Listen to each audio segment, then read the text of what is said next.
마가복음 10장 13절로 16절 말씀입니다. 저와 여러분들이 한 절씩 교독하도록 하겠습니다. 제가 먼저 읽겠습니다. 사람들이 예수께서 만져주심을 바라고 어린아이들을 데리고 오매 제자들이 꾸짖거늘 예수께서 보시고 노하시어 이르시되 어린아이들이 내게 오는 것을 용납하고 금하지 말라. 하나님의 나라가 이런 자의 것이니라. 내가 진실로 너희에게 이르노니 누구든지 하나님의 나라를 어린아이와 같이 받들지 않는 자는 결단코 그곳에 들어가지 못하리라 하시고 그 어린아이들을 안고 그들 위에 안수하시고 축복하시니라. 아멘. 한번 저를 따라해 주시겠습니까? 어린아이와 같이. 오늘 말씀 제목은 어린아이와 같이입니다. 우리 마가복음 오늘로 36번째 시간인데요. 오늘 그 어린아이와 같이라는 제목으로 함께 은혜의 말씀을 나누고자 합니다. 레오나르도 다빈치의 두뇌 사용법이라는 다소 괴상한 제목의 책에 나오는 이야기입니다. 어떤 기업에서 신입사원을 채용하는 면접장에서 나온 문제라고 합니다. 여러분들도 한번 재미있게 한번 질문에 답해 보시기 바랍니다. 질문이 무엇이냐면, 비바람이 몹시 몰아치던 날 당신이 차를 몰고 가고 있는데 길가에 3명의 사람이 있었습니다. 한 사람은 병세가 위중해 보이는 노인, 한 사람은 예전에 당신의 목숨을 살려줬던 의사, 그리고 마지막 한 사람은 당신이 늘 흠모하던 약혼자라고 합니다. 당신이 태울 수 있는 사람은 단 한 사람이라고 할 때 당신은 어떤 선택을 할 것입니까? 중병에 걸린 노인을 태우겠다. 내 생명을 살려줬던 의사를 태우겠다. 아니면 사랑하는 여인을 선택하겠다. 여기에 이 면접에 합격했던 단 한 사람의 답변 어떤지 궁금하지 않습니까? 200명 중에 한 사람 합격했는데요. 그 한 사람의 답변이 다음과 같았습니다. 저는 차에서 내려 의사에게 차키를 건네주면서 어서 빨리 이 위독해 보이는 노인을 태우고 병원으로 가라고 한 다음에 제가 사랑하는 약혼자와 함께 비바람을 견뎌내겠습니다. 이 고정관념을 탈피한 답변이죠. 선택의 기로에서 모두가 승승할 수 있는 답변을 한 것입니다. 이처럼 우리의 생각과 사고가 고정관념에 사로잡혀 있을 때 우리는 시야가 좁아지게 되죠. 오늘 우리가 함께 읽은 본문도 그동안 많이 들어봤던 이야기입니다. 여기에는 하나의 고정관념이 있는데 우리가 그 고정관념을 좀 탈피해서 성경을 대했으면 좋겠습니다. 이 본문을 대하는 가장 틀에 박힌 고정관념은 아이들의 순수한 마음에만 초점을 맞추는 것입니다. 물론 그것이 아니라는 말이 아닙니다. 이 한국 성서신학대학교의 이명규 교수에 따르면은 60년대까지는 그런 성서 해석이 주를 이루었는데 어린아이와 같이 순수하게 믿고 어린아이와 같이 예수님을 따라야 된다. 그게 틀렸다는 말이 아닙니다. 이 성서학의 권위 있는 학자들과 당시 유대교 문화를 통해서 볼 때 우리는 이 말씀이 어린아이들이 굉장히 수용적인 자세로 또 하나님을 향한 절대 의존적인 자세를 말하고 있으면은 누구도 부인할 수가 없습니다. 그러나 최근에 성서학자들에 따르면은 예수님께서 당시 어린아이를 가리켜 하나님 나라에 들어갈 자격을 말씀하신 것은 어린아이와 같이 사회적 약자를 지칭하고 있다는 것이에요. 당시에 어린아이들이 사회적으로 어떤 의미가 있었을까요? 이 어린아이는요, 굉장히 무기력하고 모든 것에 있어서 열애가 되었습니다. 그러니까 아무 의미 없이 쓸모없이 여겨지는 계층의 사람들로 이해가 되었습니다. 오늘날 우리같이 선진국의 아이들을 생각하시면 안 되고 제3세계, 특별히 전쟁과 내전 가운데 있는 매우 어려운 환경에 있는 아이들의 삶을 들여다보면 이해가 되실 것입니다. 제가 얼마 전에 가버나움이라는 영화를 보니까 거기 주인공이 남자 어린이에요. 중학생 정도도 아니고 아주 어린아이예요. 근데 실제로 이 가버나움이라는 영화는 레바논 난민 아이들을 실제로 캐스팅해서 제작을 한 영화입니다. 이 촬영 도중에 난민이 체포되어 가지고 촬영이 중단되는 사태까지 벌어졌었는데, 이 영화의 첫 장면이 무엇인지 아십니까? 주인공 남자아이가 법정에서 자기 부모를 고소를 해요. 왜 부모를 고소했느냐? 이 남자 주인공이 자기의 어머니가 더 이상 아이를 낳지 못하게 해달라고 법정에서 호소를 합니다. 알고 보니까 남자 주인공의 이제 정말 아끼는 여동생이 있었는데, 그만 이 여동생을 말도 안 되는 불황아 같은 나이 많은 남성에게 부모가 돈을 받고 결혼을 시켜요. 그래서 이 남자아이가 그것을 막으려고 막 애를 썼는데, 나중에 이제 그 아이 여동생이 시집을 가게 되니까 이 엄마가 와서 위로를 해주는데, 괜찮아 그러면서 뭐라고 위로해 주냐면, 엄마 또 임신했어. 이 얘기를 하니까 이 남자애가 전혀 기뻐하지 않고 그 말이 칼처럼 나를 찌른다라고 이렇게 고백을 합니다. 여러분, 이 영화는요, 레바논 내전 가운데 있는 아이들이 얼마나 고통받고 있는지를 굉장히 사실적으로 그렸는 영화입니다. 여러분, 이 영화를 보면서 지금도 사실 그런 일들이 버젓이 자행되는데, 예수님 당시에는 어땠을까요? 여러분, 우리가 성경에 보면은 이 만달란트 빚진 자 이야기 나오지 않습니까? 이 만달란트 빚진 자 그 내용에 보면은 자기 집 식구를 팔아서라도 돈을 갚으라는 얘기가 성경에 나와요. 이게 무슨 얘기죠? 그 당시에는 그런 일들이 빈번히 있었다는 얘기시죠. 여러분, 오늘 이 성경 본문에도 이 제자들이 아이들을 꾸짖는 장면이 나옵니다. 당시 어른들의 시각에서 볼 때는 어린아이들은 그런 존재였어요. 쓸모가 없는 존재, 아무것도 필요로 하지 않는 존재. 그런데 예수님께서 뭐라고 얘기했느냐? 이런 아이들이야말로 하나님 나라에 들어갈 자격이 있다.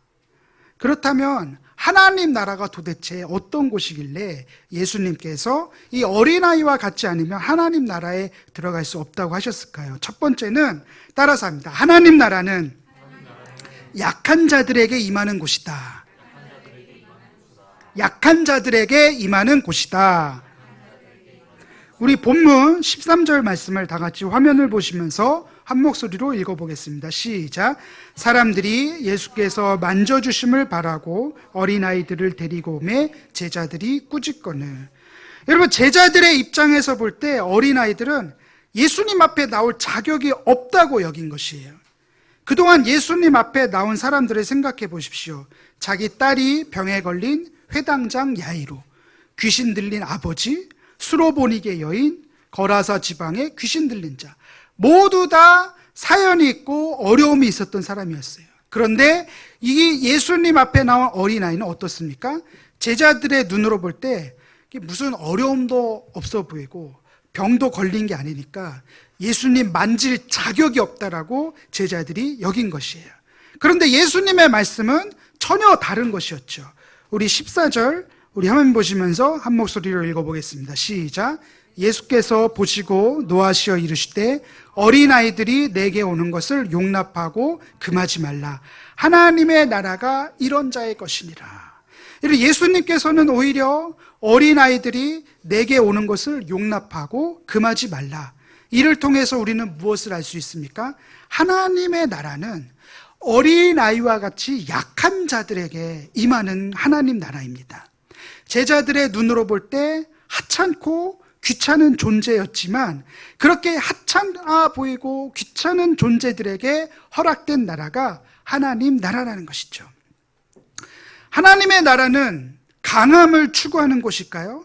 오히려 약함을 자랑하는 곳입니다. 자기 약함을 그대로 드러낼 수 있는 곳이 바로 하나님 나라입니다. 왜냐하면 자신의 약함을 통해서 하나님의 능력과 하나님의 온전하심이 드러날 수 있기 때문입니다. 우리 사도 바울이 고린도후서 12장 9절에서 다음과 같이 말했습니다. 우리 화면을 보시면서 한 목소리로 읽어보도록 하겠습니다. 시작. 나에게 이르시기를 내 은혜가 내게 족하도다. 이는 내 능력이 약한 데서 온전하여 짐이라 하신지라. 그러므로 도리어 크게 기뻐함으로 나의 여러 약한 것들에 대하여 자랑하리니 이는 그리스도의 능력이 내게 머물게 하려 함이라.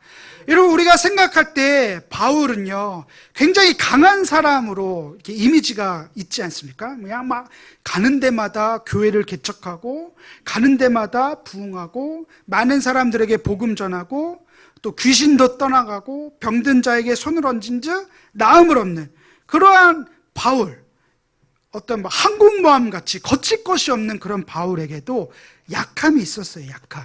그것을 성경에서는 육체의 가시라고 표현했죠. 어떤 성서학자는 이제 안질, 굉장히 눈이 안 보이는 사람, 이렇게 봐야만 보이는 사람, 이런 사람이라고 추정하기도 하고, 어떤 사람은 이제 간질이 아니었냐, 뇌전증이 아니었냐, 이렇게 추정하기도 합니다. 성경에 자세히 나와 있지 않지만 아마도 바울도 자신의 육체의 가시를 놓고 간절히 기도했던 것 같습니다. 그런데 하나님께서는 오히려 너의 약함으로 인해 나의 능력이 온전해진다. 이게 무슨 얘기예요? 자신이 약하기 때문에 더 하나님을 의지하게 되고, 더 하나님의 능력이 그 약함으로 인해서 온전해진다는 하나님의 아주 놀라운 역설을 전하고 있는 것이에요. 그러므로 진정한 하나님의 나라는요, 우리가 약하다는 것을 인정할 때 위로부터 하나님의 능력이 임하고, 그 하나님의 능력이 임하는 곳이 바로 하나님의 나라라는 것이죠. 여러분, 그래서 우리가 하나님 나라를 한문으로 하면 천국 아닙니까? 천국. 이 천국을 죽어서만 가는 공간의 개념으로 이해할 것이 아니라 하나님 나라를 하나님께서 다스리시는 통치의 개념으로 봐야 합니다. 특별히 오늘 이 본문에서는요, 그 통치는 어떤 곳에 임하냐? 약한 자들이 있는 곳에 임하는 것이에요. 그러니까 강해져야만 하나님께 쓰임받는 것이 아니라, 위대해져야만 하나님께 인정해 주시는 것이 아니라, 약하고 쓸모없어 보이고 너무나 연약함 투성이라 할지라도 하나님은 그런 어린아이와 같이 약한 자에게 임하시는 분이라는 것을 믿으시면 아멘 하실까요? 약한 나로 강하게, 가난한 날 부하게, 눈먼 날 볼 수 있게 주 내게 행하셨네.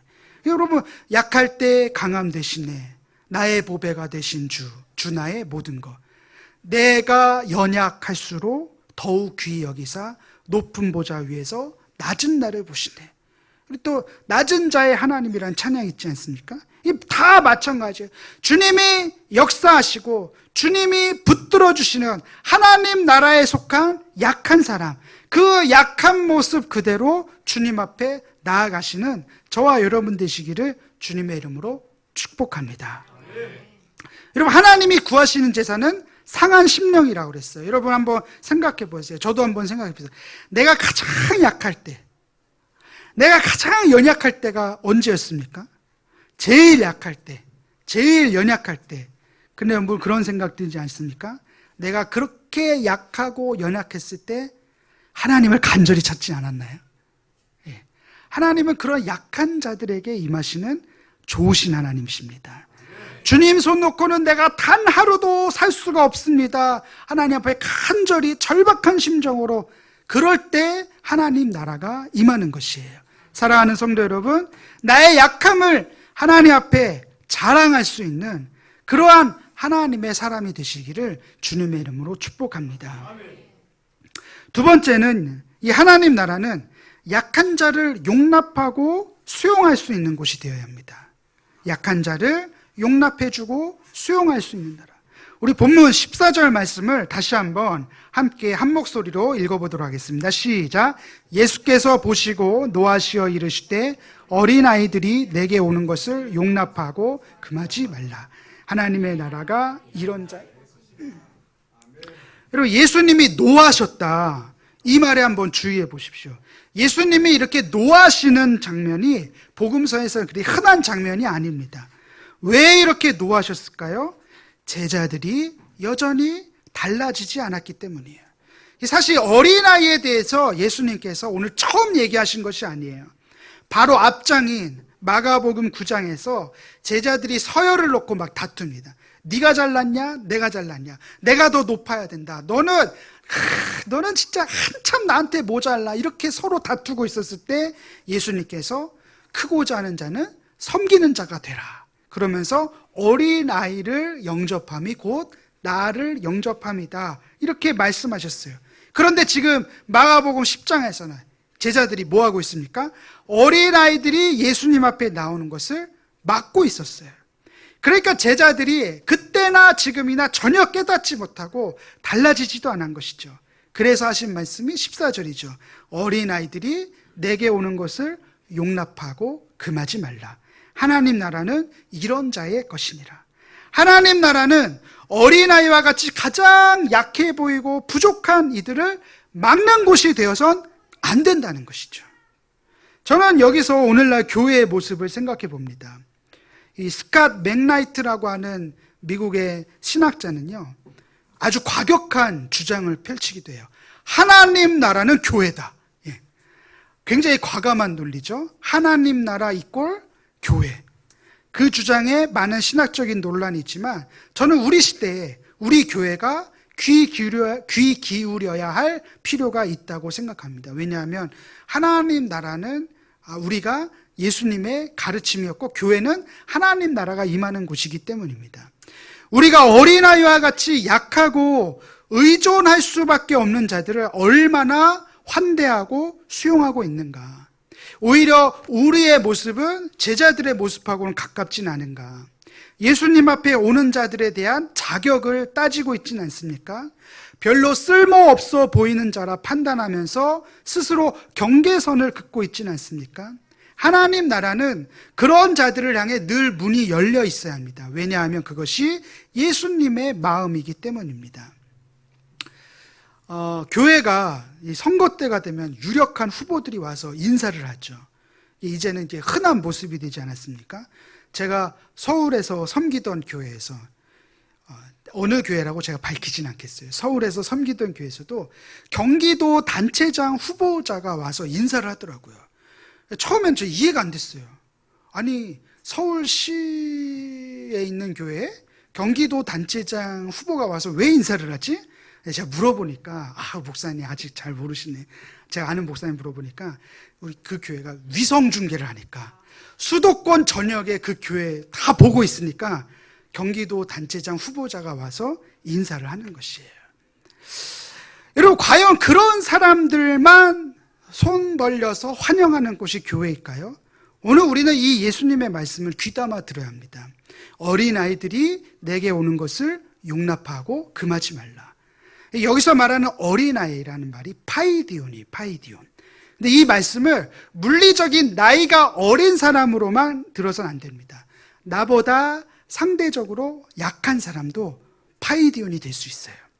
나의 도움이 필요한 사람도 파이디온이 될 수 있어요. 그런 사람들이 교회로, 하나님 나라로, 예수님께로 오는 것을 용납해주고 받아줄 수 있는 곳이 하나님 나라입니다.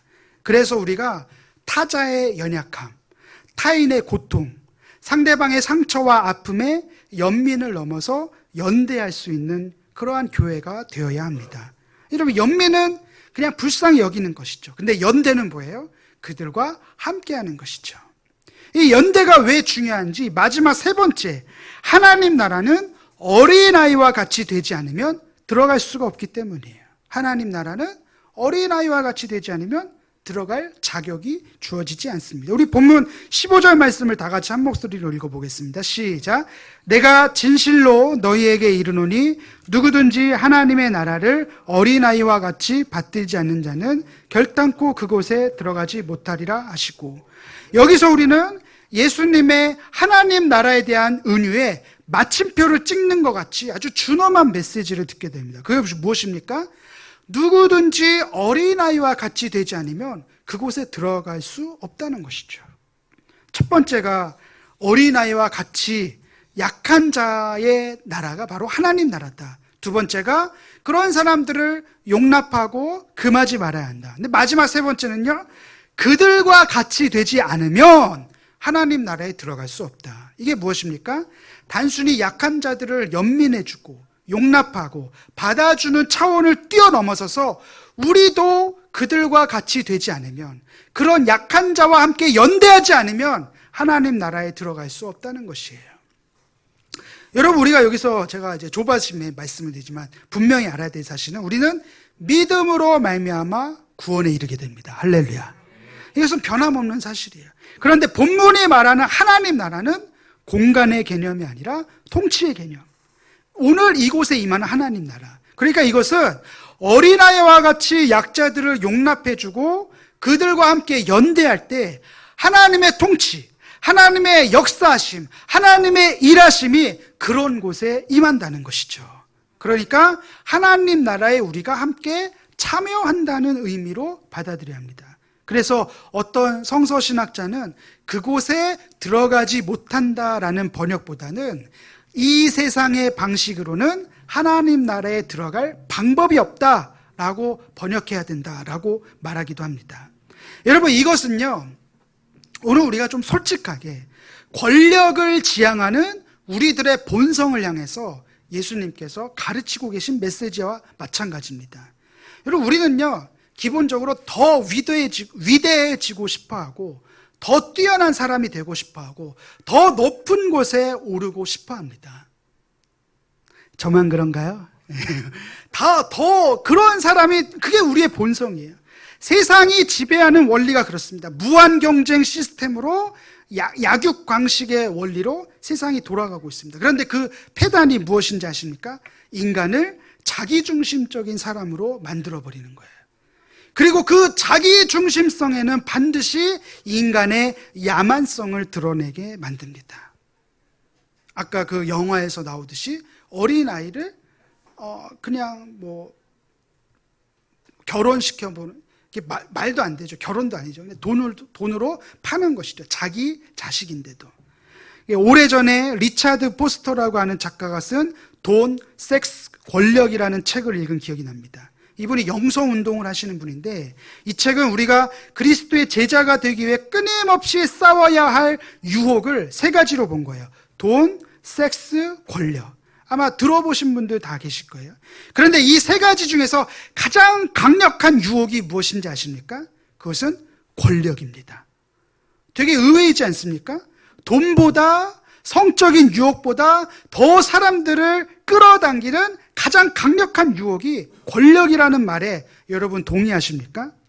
제가 젊었을 때, 지금도 젊지만 아주 어렸을 때 의아한 눈초리로 이 책을 읽었던 기억이 나는데, 이제 인생을 조금 살아보니까, 조직 생활에 몸담아 보니까, 또 결혼 생활하면서 왜 우리 시대의 영성 작가인 리차드 포스터가 현대인들을 향해서 권력에 대한 유혹이 가장 강력한 유혹이라고 했는지 조금씩 이해가 가기 시작했습니다. 그것은 이 권력이라고 하는 헤게모니, 권력이라고 하는 구조가 미치는 영향이 우리들의 일상과 주변에 너무나도 쉽게 접한다는 것이죠. 여러분, 권력이요, 반드시 국회의사당에서만 존재하는 것이 아닙니다. 우리들의 가정에서도 권력 구조가 있어요. 직장과 일터에서도 존재하고 심지어는 교회 안에서도 이 권력 구조가 존재합니다. 제가 섬기던 교회에서는요, 이 교역자 배지 말고 이제 장로님들이 배지를 달아요. 장로님들. 근데 장로님들이 배지를 다는데 그 배지에 장로 인직받은 연도가 있어요.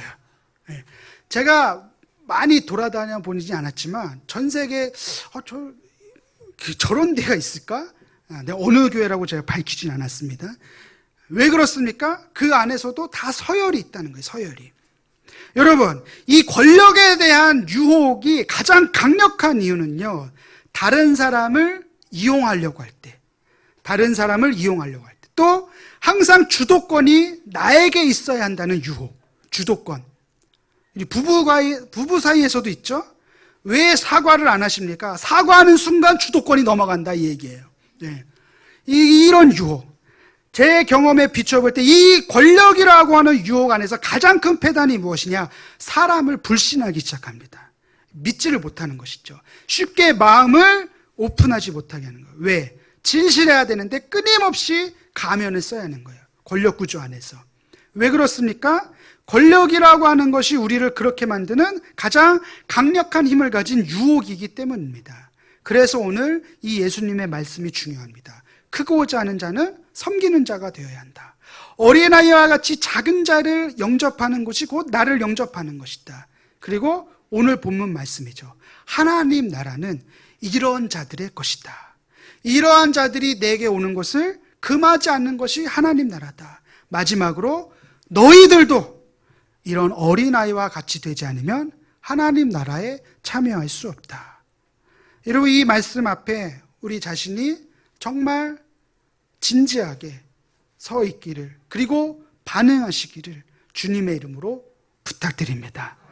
우리가 어린아이와 같이 약한 자를 받아두지 않고 지극히 나 중심적으로 신앙생활했던 것을 회개하고 다시 한번 나같이 연약한 자를 받아주시고 구원해 주신 하나님의 은혜와 사랑을 깨닫게 하시고, 나도 이 어린아이와 같이 내 주변에 연약한 자, 우리 가족, 그런 사람들을 사랑하고 섬기며 또 그런 자들과 함께 연대할 수 있는 그러한 내가 되기 원합니다. 이 시간 함께 기도하기를 원합니다. 우리 마음 가운데, 우리 공동체 가운데 이런 하나님 나라가 임할 수 있도록 함께 기도했으면 좋겠습니다.